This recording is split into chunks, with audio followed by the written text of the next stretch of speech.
Hello, my name is Vencic, and in this video I'm going to talk to you about my thesis work regarding the investigation of the immune endophenotypes of rheumatoid arthritis with single-cell RNA sequencing analysis of patients' PBMC. To begin with, let me talk to you about rheumatoid arthritis. It is an autoimmune, inflammatory, and chronic disease in which immune cells of an individual wrongly damage the articulation joints of arms or legs. It touches around 1% of the worldwide population and mainly women. Some interesting points for my work about rheumatoid arthritis is that its physiopathology is poorly understood. This leads to available treatments only alleviating the inflammatory symptoms and achieving, when possible, only temporary remission. Moreover, several treatments exist since all patients don't respond positively to every treatment. The main objective of this study is to compare RNA expression of immune cell subtypes in order to distinguish patients' endophenotypes.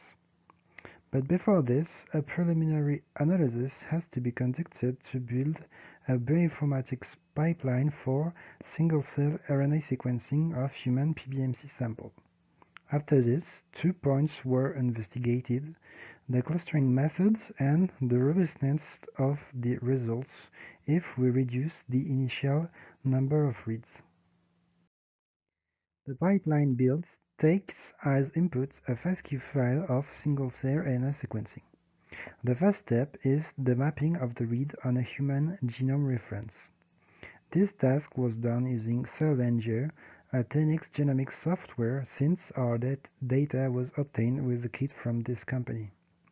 The second step is the filtering of the low-quality cells, for example, for having too few genes expressed or too many mitochondrial genes expressed. The third step is the clustering of cells regarding the common nature of their RNA expression profiles. Finally, the last step is the annotation, where the marker genes of each cluster of cells are used to label those clusters with known blood cell subtypes. For this step, the SCSA program was implemented. To conduct the preliminary analysis, the same pipeline was modified. First, after the mapping, a subsampling step was added to simulate a reduction of reads. Then, at the clustering step, several clustering methods were tested, and for each method, several finite number of clusters were tried. Moving on to the results of the different clustering methods. Both graphs represent a score of interest in y-axis regarding to a total of number of clusters in x-axis, and for each curve correspond to a clustering method.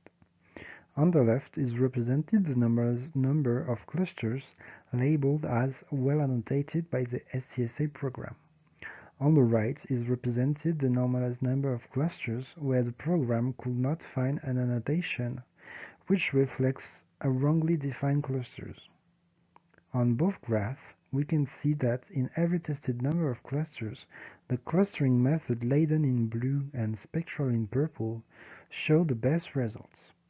This is interesting because both methods can be used to investigate different aspects in future analysis, since Leiden is an unsupervised clustering method and spectral is a supervised clustering method. Now for the subsampling analysis. Here are similar graphs, but this time one graph is specific to one clustering method. The different curves represent the total number of clusters, and the x-axis now represents the subsampling ratio from the 200 million read of the initial sample. As expected, the quality of the results slowly decreases with the reduction of the reads number. The read of good annotation decreases, and the number of unannotated clusters increases.